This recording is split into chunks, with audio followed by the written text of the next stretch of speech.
कपड़े पहने थे वही कपड़े पहने हुआ हूँ। वो कह रहे हैं असगर यहाँ आ गया तो हम जरूर मारेंगे, चाहे कुछ भी हो जाए।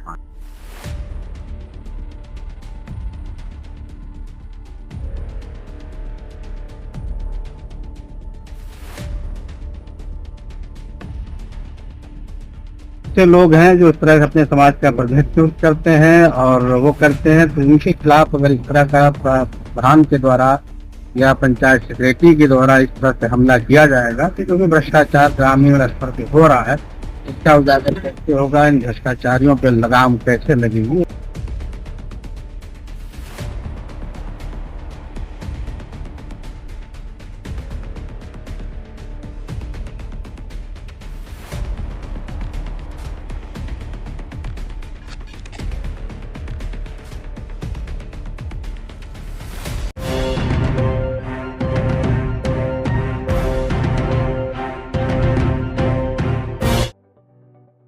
नमस्कार, आप देख रहे हैं आज का भारत और मैं हूं अनिल सिंह राणा और इस वक्त मैं जनपद लखीमपुर खीरी का जो कलेक्ट्रेट गेट है, इस गेट पे खड़ा हूं और यहाँ मेरे साथ हैं गुलरा टांडा त्रिलोकपुर ब्लॉक पलिया और तहसील पलिया के निवासी असगर अली।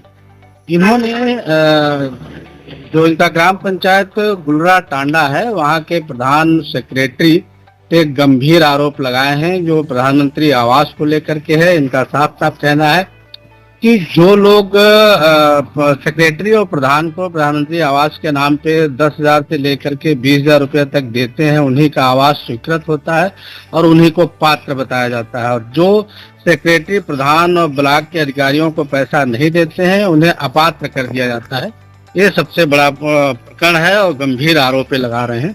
और यहाँ पे आए थे जिलाधिकारी से मिलने के लिए और जिलाधिकारी को उन्होंने प्रार्थना पत्र भी दिया है, खंड विकास अधिकारी पलिया को भी प्रार्थना पत्र दिया है और पुलिस अधीक्षक खीरी को भी प्रार्थना पत्र दिया है, जिसमें इन्होंने अपना दर्द बयां किया है। उसके बाद भी कोई कार्रवाई नहीं की जा रही है और इस तरह से भ्रष्टाचार ग्रामीण स्तर पर व्याप्त है और ग्रामीण स्तर पर जो प्रधान है सेक्रेटरी है वो भ्रष्टाचार कारित कर रहे हैं, जबकि सरकार का बार बार प्रयास है और मुख्यमंत्री योगी आदित्यनाथ जी का बार बार निर्देश है अधिकारियों को, कर्मचारियों को कि किसी भी स्तर पे भ्रष्टाचार न किया जाए और जो गरीब हैं, पात्र लोग हैं, उन्हें परेशान न किया जाए। बावजूद इसके जो पलिया ब्लॉक का ये जो ग्राम सभा गुलरा टांडा है वहाँ के प्रधान सेक्रेटरी और वीडियो जम करके भ्रष्टाचार कारित कर रहे हैं। हम जानने का प्रयास करेंगे कि असगर का क्या कहना है और पूरा मामला क्या है। जी असगर जी, क्या है पूरा मामला? ये मामला मेरा ये है कि वहाँ पर जितनी भी जो बंजारा समाज की आई कॉलोनी, जो सबसे पहले मैं इस सरकार को धन्यवाद देना चाहता हूँ जो इस सरकार में हमारा सुना गया, भाजपा सरकार में हमारा सुना गया। माननीय योगी आदित्यनाथ जी ने, माननीय प्रधानमंत्री जी ने हम लोगों की सुनी, जो हमारा कोटा अलग किया। तो उस कोटे में हमारे ग्राम सभा में 2 मंजिलें हैं, ग्राम सभा गुलरा में 2 मंजिलें हैं, जो 2 मजरे में पूरे बंजारे ही रहते हैं। बंजारे ही रहने के बाद उससे हमने प्रधान से पूछा कि भाई आपने ऐसा क्यों करा, तो बोले क्या हुआ, आएंगी सबसे आएंगी। तो हमने कहा ये जिसके पास कॉलोनी देने का नहीं था हिसाब के साथ उसको कॉलोनी क्यों दी आपने, और जो बेचारे पानी और पन्नियों में रह रहे हैं उनको कॉलोनी देनी चाहिए। तब बोले जाओ जो कुछ करना हो हमारा वो कर लेंगे। हमने फिर पलिया खंड विकास अधिकारी को शिकायत की, वो नहीं मिले, उन पे बात की, उन्होंने क्या करा, भेज दिया के कल आना। दूसरे दिन और छोटे टाणे पे दूसरे मजरे से पूरे औरत और मर्द भर के गए पलिया। एसडीएम साहब को ज्ञापन दिया, ज्ञापन देने के बाद एसडीएम साहब ने जैसे ज्ञापन दिया तत्काल उन्होंने सुनवाई करके दूसरे दिन भेज दिया जांच से। जैसे जांच आती है, जांच आने पर वो जांच चल रही थी, उतने में एक ग्रामीण 2 औरतें और आई, उन्होंने प्रयास किया कि देखो कैसे यहाँ पर घोटाला हो रहा है। बस प्रधान बाबू जमकर उनको पीटने लगा। पीटने के बाद तुरंत हम वीडियो बना रहे थे, मैं वहाँ पर वीडियो बना के मैंने कहा देखें वीडियो बना लें हम।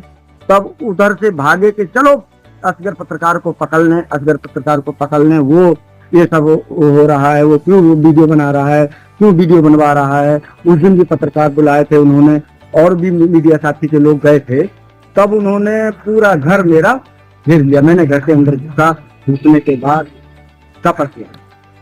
बाहर से बाबू, नसरत, मेहंदी, इशाहक बोले कि इनको घर से खींच लाइए। खींच लाने के बाद उन्होंने कही माँ बहन की सब मतलब भद्दी भद्दी गालियां देने लगे। मैंने किसी तरीके से वहां से जान बचाई, कुछ लोगों ने हटाया उनको। लगभग मैं रात का अंधेरा पाकर घर से भागा हुआ हूँ। घर के लोग मुझे रोजाना फोन पर कह रहे हैं, फोन मेरा तीसरे दिन मेरे पास आया है, जो कपड़े पहन वही कपड़े पहने हुआ हूँ। वो कह रहे हैं असगर यहाँ आ गया तो हम जरूर मारेंगे, चाहे कुछ भी हो जाए। तो घटना है, ये घटना 26/10/2024 26/10 की है। और अब आप पहुंचे? हाँ, मैंने सीओ साहब को 27 तारीख सुबह सीओ साहब को ज्ञापन ये तहरीर भी की, तहरीर दी है सीओ साहब को। थाने की तरफ जा रहा था तो उनके आदमी उधर खड़े हुए थे सर, तो मैं उधर नहीं गया, बिल्कुल सीधा फलिया की तरफ बाबा सीओ साहब को मैंने तहरीर दी। तो ये असगर अली हैं और ये गुलगा डांडा के हैं, थाना मजगई के अंतर्गत आता है। ये बंजारा समाज से बिलोंग करते हैं, बंजारा समाज का प्रतिनिधित्व भी करते हैं। जब इन्होंने इस तरह के आरोप प्रधान पर लगाए तो किसान हमारा फौजदारी हो गया, कई लोगों को मारने पीटने लगा, इनके ऊपर भी जानलेवा हमला किया जैसा कि बता रहे हैं। तो कम से ये मामला बहुत ही संगीन और गंभीर है। सीओ पलिया को भी इन्होंने सूचना दी, लेकिन अभी तक सीओ पलिया के स्तर से, पुलिस के स्तर से कोई कार्रवाई नहीं की गई। और ये वहाँ पे कार्रवाई न होता ये जिला मुख्यालय पे आए, यहाँ पे सहयोग से पुलिस अधीक्षक से मुलाकात नहीं हो पाई। इन्होंने हालांकि प्रार्थना पत्र दिया है। तो कम से कम जो ऐसे लोग हैं जो इस तरह से अपने समाज का प्रतिनिधित्व करते हैं और वो करते हैं, तो इनके खिलाफ अगर इस तरह का प्रधान के द्वारा या पंचायत सेक्रेटरी के द्वारा इस तरह से हमला किया जाएगा, तो क्योंकि भ्रष्टाचार ग्रामीण स्तर पे हो रहा है, इसका उजागर कैसे होगा, इन भ्रष्टाचारियों पे लगाम कैसे लगेगी, ये सबसे बड़ा सवाल है। मैं अपने चैनल के माध्यम से मुख्यमंत्री योगी आदित्यनाथ जी से अपील करता हूँ, कम से कम ऐसे समाज के जो लोग हैं जो सच्चाई और भ्रष्टाचार का उजागर करते हैं, उन पे अगर जानलेवा हमला किया जाएगा, उन्हें मारा पीटा जाएगा, तो सच्चाई कैसे सामने आएगी और भ्रष्टाचार का कैसे खुलासा होगा। तो इस पे जांच करके गंभीर संज्ञान लें और इस पर कार्रवाई करें। हमारा प्रश्न के साथ मैं अनिल सिंह और आप देख रहे हैं आज का भारत।